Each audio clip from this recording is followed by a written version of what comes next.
একটি পাত্রে 64 litre spirit আছে। একটি পাত্রে 64 লিটার স্পিরিট আছে।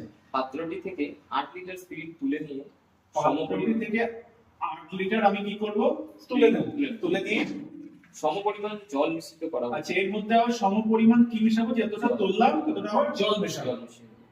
এই পদ্ধতি 3 বার করার পর ওই পাত্রে স্পিরিটের পরিমাণ কত?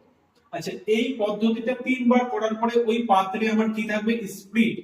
স্পিরিটের পার্সেন্টেজ চেয়েছে নাকি টোটাল স্পিরিটের পরিমাণ কত? পরিমাণ কত থাকবে সেটা আমাকে চেয়েছে। দেখো, এই ধরনের অঙ্ক যখন আমরা করব তখন কি করব? এই যে 64 থেকে 8, প্রথমে আমরা 64 থেকে 8 বাদ দিয়ে দেব, তাহলে কত থাকবে? 56 থাকবে। আচ্ছা, এই যে 56 থাকলো, এই 56টা কার উপরে থাকবে? টোটাল আমার কোয়ান্টিটি কি আছে? টোটাল কোয়ান্টিটি আমার 64 আছে। তাহলে এই 64 এর উপরে আমার 56 থাকবে। তাহলে এই দুটোকে আমরা কি করব? সব সময় কেটে আমরা রেশিও করে দেব।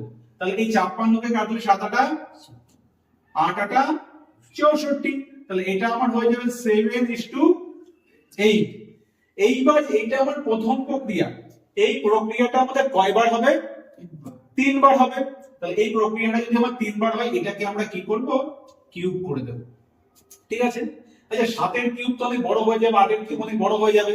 তাহলে এত বড় কিউব আমরা না করে যদি আমরা ডাইরেক্ট বসিয়ে দিই যে 7 গুণ 7 গুণ 7, আর নিচে যদি বলি আমি 8 গুণ 8 গুণ 8, এইটা আমার তাহলে লাস্টের যে কোয়ান্টিটি থাকবে সেটা। আর এই যে 8 গুণ 8 গুণ 8 বেরোলো, এইটা আমার টোটাল মিশ্রণ। ঠিক আছে? এটা আমার কি মিশ্রণ? টোটাল। তাহলে আমার টোটাল মিশ্রণ কত ছিল বলতো? এই যে 64, এই 64টা আমার টোটাল মিশ্রণ ছিল।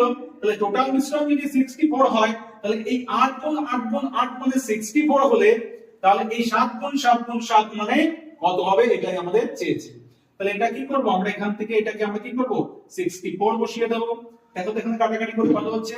8 8 64, দুটো 8 কেটে যাবে। এদিকে কি থাকবে? 777 বাই 8। আচ্ছা, এটাকে পার্সেন্টেজ দিয়েছি তো? দেখো তো 300 না, বলেছি যে পরিমাণটা কত হবে স্পিরিটের? স্পিরিটের পরিমাণটা কত হবে? তাহলে একটুখানি এই পরিমাণই পেয়ে গেলাম আমরা। তাহলে এইবার দেখো, এইখান থেকে যদি তোমরা ভাগ করতে যাও 7 এর কিউবের সাথে 8 দিয়ে ভাগ করে দেখো কত হচ্ছে? 7 এর কিউবের সাথে 343 বাই 8। তাহলে এটাকে আরো ভাঙলে কত হচ্ছে দেখো? তাহলে এটাকে যদি আমরা আরো ভাঙি 343 বাই 8, এইটাকে যদি আমরা আরো করি দেখো ফ্র্যাকশনে চলে আসবে। দেখো এখানে আরেকটা জিনিস খেয়াল করো, তুমি অপশনটা দেখো। আমরা ইউনিট ডিজিট দিয়ে কি করে করব? এদিকে দেখো ভাই, দেখো অপশনটা দেখে ইউনিট ডিজিট দিয়ে আমরা কি করে করব? আমরা পুরো ক্যালকুলেশন করব না, ঠিক আছে? আমরা ইউনিট ডিজিট করব। তাহলে আমি দেখছি উপরে আমার ইউনিট ডিজিট 3 আছে। ঠিক আছে? এইবার আমাকে অপশনগুলো যদি একটু বলো, তাহলে আমার একটু সুবিধা হবে করতে। আছে, আমি অপশনটা দেখছি। আচ্ছা দেখো, কোশ্চেনে আছে প্রথমে অপশন এ তে আছে 42 পূর্ণ 1 এর 8। তাহলে 42 পূর্ণ 1/8। তাহলে আমি বলবো 8 দুগুণী কত? 8 দুগুণী 16, আর 1 17, ইউনিট ডিজিট আমার 7। তাহলে এটা আমার কি হবে? এটা আমার হবে না। তারপরের অপশনে চলে যাও, দেখো 42 পূর্ণ 3 এর 8। তাহলে এখানে 8 দুগুণী 16, 16 আর 3 কত হয়? 17 8 19। তাহলে এখানে আমার ইউনিট ডিজিট কত হয়ে যাচ্ছে? 9 হয়ে যাচ্ছে। তাহলে এই অপশনটা আমার হবে না পরেরটা।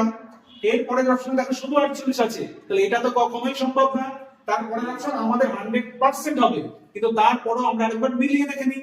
দেখো বলছে 8 দুগুণী 16, 16 আর 7 কত হয়? 23 এর ইউনিট ডিজিট কত আছে? 3। আর এখানে আমাদের কত আছে? 3। তাহলে অপশনটা আমাদের কি হয়ে যাবে? 42 পূর্ণ 7/8, এটা আমাদের উত্তর হয়ে যাবে।